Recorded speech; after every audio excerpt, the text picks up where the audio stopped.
Trigger finger एक बहुत ही painful condition होती है जो हाथ की अंगुलियों को इन्वॉल्व करती है। मोस्ट कॉमनली ये जो फोर्थ फिंगर है उस में देखने को मिलती है। इसमें होता क्या है कि जब भी आप अपनी अंगुलियों को ऐसे मोड़ते हैं और फिर खोलते हैं तो फोर्थ फिंगर में यदि ट्रिगरिंग हो रही है तो बाकी सब अंगुलियां खुल जाएगी, ये अंगुली ऐसे ही रह जाती है। फिर जब आप फोर्स लगा के इसे खोलते हैं तो एकदम ये झटके के साथ खुलती है और आपका ट्रिगरिंग रिलीज हो जाता है। लेकिन जैसे ही हम इसको खोलते हैं और बंद करते हैं तो दर्द होता है, तो इसी को हम ट्रिगर फिंगर कहते हैं। ट्रिगर फिंगर होता क्यों है ये इसके और हो जाए तो इसका ट्रीटमेंट क्या है, आज इस वीडियो में हम डिटेल में इसके बारे में बात करेंगे। कुछ पेशेंट्स होते हैं जिनको ट्रिगरिंग की संभावना औरों से ज्यादा होती है। उनमें प्रमुख हैं जिनको डायबिटीज है, जिनको थायराइड की बीमारी है, जिनको रूमेटॉइड आर्थराइटिस है या गाउटी गठिया है।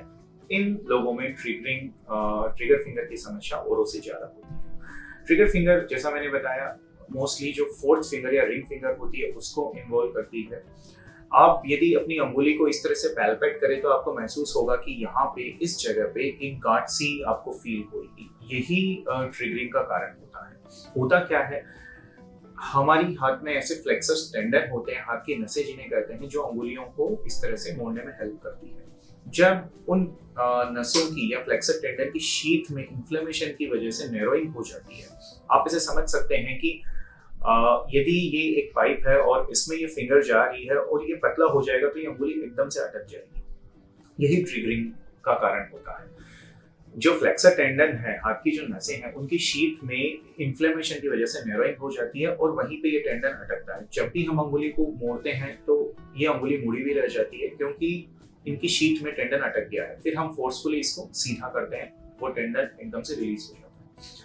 तो इसे ही ट्रिगरिंग कहते हैं। अब यदि ये ट्रिगर फिंगर हो रहा है तो बहुत सारे लोग आपको मसाज करने की सलाह देते हैं या दर्द की दवाइयां देते हैं। इनसे सिर्फ एक टेम्पररी रिलीफ मिलता है।